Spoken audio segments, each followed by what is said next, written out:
कासगंज जिले के अम्मापुर थाने में पुलिस के उत्पीड़न से आजिज आकर आत्महत्या का प्रयास करने वाले 24 वर्षीय गौरव ने अलीगढ़ मेडिकल कॉलेज में बुधवार की दोपहर को अंतिम सांस ली। वह पिछले 6 दिनों से जिंदगी और मौत के बीच जूझ रहा था।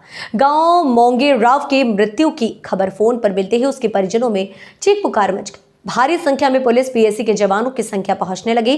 परिजनों ने देवरी ग्राम प्रधान श्याम सिंह सुमन सहित 5 लोगों के अलावा पुलिस पर उत्पीड़न कर हत्या करने का आरोप लगाया है।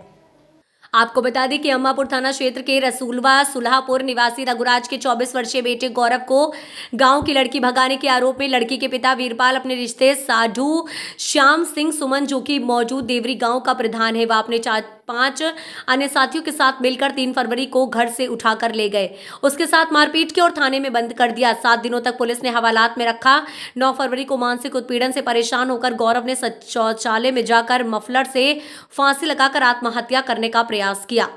उसे गंभीर हालत में जिला अस्पताल से अलीगढ़ के लिए रेफर किया गया। उसका उपचार 6 दिनों से अलीगढ़ मेडिकल कॉलेज में चल रहा था। बुधवार को उसने अंतिम सांस ली। उधर पुलिस ने अपनी गलती दबाने के लिए इस मामले में लड़की के पिता और श्याम सिंह सुमन को नामजद करते हुए अज्ञात पुलिसकर्मियों के खिलाफ मामला दर्ज कर लिया है। एसपी अपर्णा रजत कौशिक ने इंस्पेक्टर यतेंद्र प्रताप और आईओ गया प्रसाद को निलंबित कर दिया है। मृतक की छोटी बहन राधा और मां उर्मिला बेटे के गुनाहगारों पर कार्यवाही करने की न्याय की मांग कर रही है। वहीं चीख चीख कर हत्या का आरोप पुलिस और प्रधान के सहयोगियों पर लगा रही है। उधर सुरक्षा को लेकर गांव से अम्मापुर, मथुरा, अलीगढ़, हाथरस, एटा का भारी मात्रा में पुलिस फोर्स तैनात कर दिया गया है। आईजी सुलभ माथुर व पुलिस अधीक्षक अपर्णा रजत कौशिक पूरे मामले पर नजर रखे हुए हैं। फिलहाल गांव पुलिस छावनी में तब्दील है। गौरव के शव का रात्रि में अंतिम संस्कार नहीं हो सका है। संवाददाता अशोक शर्मा की रिपोर्ट को लेकर मेरे भाई को इंसाफ चाहिए और दुश्मनों ने मारा है उनको भी मेरे सामने लेके आइए। मेरे भाई के साथ उन लोगों की भी लैस चाहिए मेरे को। कौन लोग थे मारने वाले?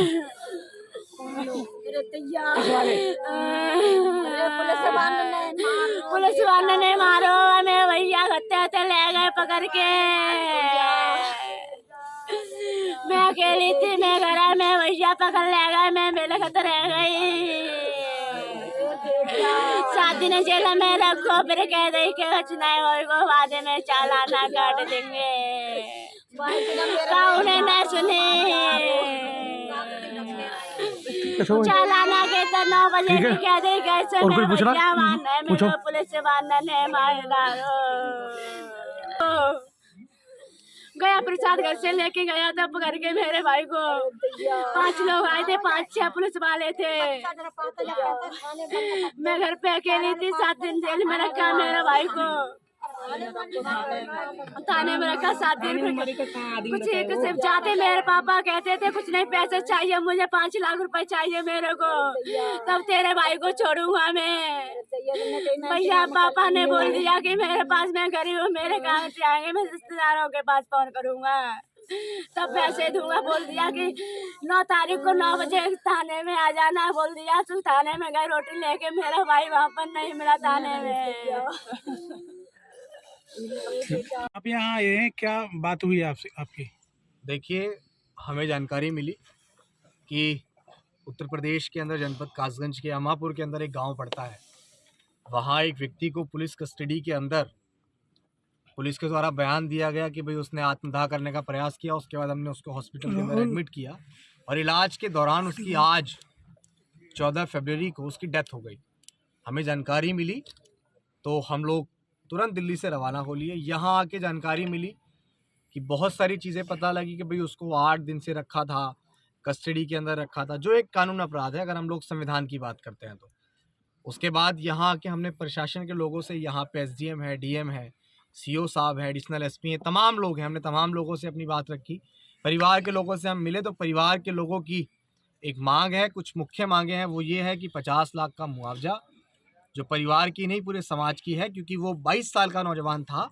उसका एक छोटा जो भाई है उसकी उम्र अभी 17 साल है, वो बालिग नहीं हुआ। एक छोटी बहन है और भी 2 बहनें हैं और उसके बाद माता पिता, और वो बहुत गरीब स्थिति में है परिवार। जब हमने देखा तो सब लोगों से, समाज के लोगों से बात करके और परिवार से भी बात करके ये फैसला हुआ कि 50 लाख का आर्थिक मुआवजा और 10 बीघे ज़मीन जो उपजाऊ हो, परिवार को एक सरकारी नौकरी और क्या था चौथा, जिन्होंने भी, क्योंकि देखो आप सब लोग जानते हैं कि अगर पुलिस कस्टडी में किसी ने हत्या का प्रयास, खुद को आत्मदाह का प्रयास किया और वो गलती से मर भी जाता है, उसकी डेथ हो जाती है, तो वो आत्महत्या नहीं है, वो अटेम्प्ट टू मर्डर है, क्योंकि वो पुलिस कस्टडी में हुआ है। और पुलिस कस्टडी में अगर कुछ होता है तो उसका जिम्मेदार प्रशासन होता है, और प्रशासन इस बात को बिल्कुल दरकिनार नहीं कर सकता है।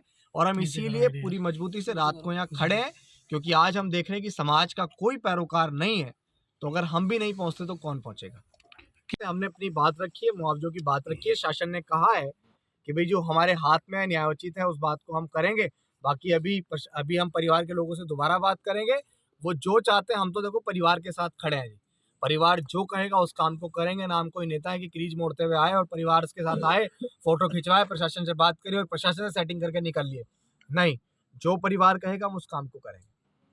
क्या आश्वासन क्या मिला है अभी? आश्वासन सिर्फ ये दिया गया है कि हमने 10 बीघे उपजाऊ जमीन की बात कही। उन्होंने कहा 2-2.5 बीघे गांव में जमीन है, लेखपाल यहाँ मौजूद है, वो है। उसके बाद उन्होंने कहा कि भाई मुआवजे का जो प्रावधान है वो हमारे पास से नहीं है, मुआवजे का प्रावधान सरकार की तरफ से आता है। यहाँ जो प्रशासन है वर्तमान में इधर, उनकी ये मतलब उनके पास, उनके हाथ में नहीं होता है, तो वो उन्होंने बात कर दी। तीसरी नौकरी की बात उन्होंने कही, तो नगर पालिका में 6-7-8 हज़ार रुपये की नौकरी की बात कर दी। तो ये कहीं से भी हमें तो न्यायोचित लगता नहीं है। बाकी देखो आगे क्या होता है। क्या लगता है कि न्याय मिलेगा? आपको नहीं लगता कि न्याय मिलेगा? भारत का संविधान इस देश में स्थापित है और उस संविधान के अंतर्गत प्रशासन भी आता है। मैं कहूँगा कि अगर मर्डर प्रधानमंत्री ने भी किया है तो मुकदमा 302 का लगेगा और वो जेल में जाएगा। अगर मर्डर किसी मुख्यमंत्री ने किया है तो उसके ऊपर भी मुकदमा 302 का लगेगा और जेल जाएगा। तो ये तो प्रशासन है। अगर कोई भी होता और अगर उसकी कस्टडी में डेथ हुई है, उसने डेथ की है, तो मुकदमा 302 का लगेगा तो लगेगा यार। Okay, thank